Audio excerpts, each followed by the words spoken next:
once again we want to graph the hyperbola here. And so we're going to start off by finding the center. And we see that the h value is going to be 2, and the k value is going to be negative 4. Be careful of the x's and y's here being flipped around.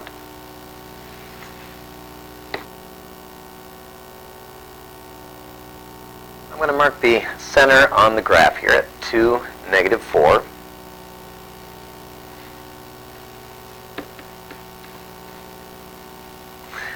And then we want to find the values of a and b. So under the y, I have 4 here.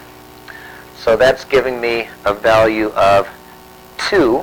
So I'm going to go up 2 from the vertex, because the square root of 4 is 2, and down 2. And I'm going to go left and right 3, because under the x I have the 9 there, so the square root is 3. So that allows me to draw the little rectangle with which we will find the asymptotes. Okay, so the asymptotes are going to be the lines through the corners of that box. And that's enough to give me a rough sketch of what this hyperbola is going to look like. So starting from the vertex here, I see that the y is coming first, so this is going to be open, up, and down. And so from the vertex there, it's going to come up along that asymptote and curve up along this asymptote. And the same thing below. Now let's do just a little more with this, and let's find the equations of the asymptotes and the foci. So for the foci, we know that for the hyperbola, c squared equals a squared plus b squared, or c is the square root of a squared plus b squared. Plugging in the values, we have then c equals the 9 square root of 9 plus 4, or the square root of 13. So from the center, we're going to go up the square root of 13 and down the square root of 13. Well, square root of 13 is a little bit less than 4. So we'll go up just a little less than 4 and down a little bit less than 4, and that's approximately where the foci will be.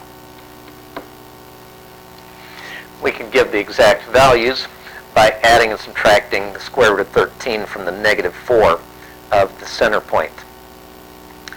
The equations for the asymptotes.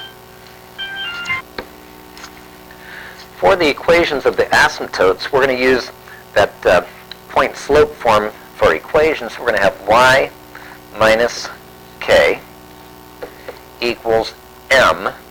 Now m is going to be determined by the values of a and b. I'm just going to leave it m for the moment, times x minus h. Now the book gives values for the slope as plus or minus a over b or b over a, depending on which way the hyperbola is turned. I like to just kind of look at my graph and see that I have from the center to a corner of the box a rise of 2 and a run of 3.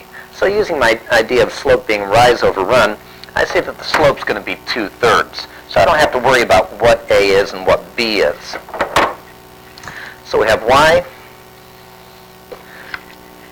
minus k, and the k value is negative 4, so y plus 4 equals m, which we decided was 2/3 times x minus h, so x minus 2. And don't forget that we have 2 asymptotes, so to take care of that we just need to put in a plus or minus here. And we'll just leave the equation in that form.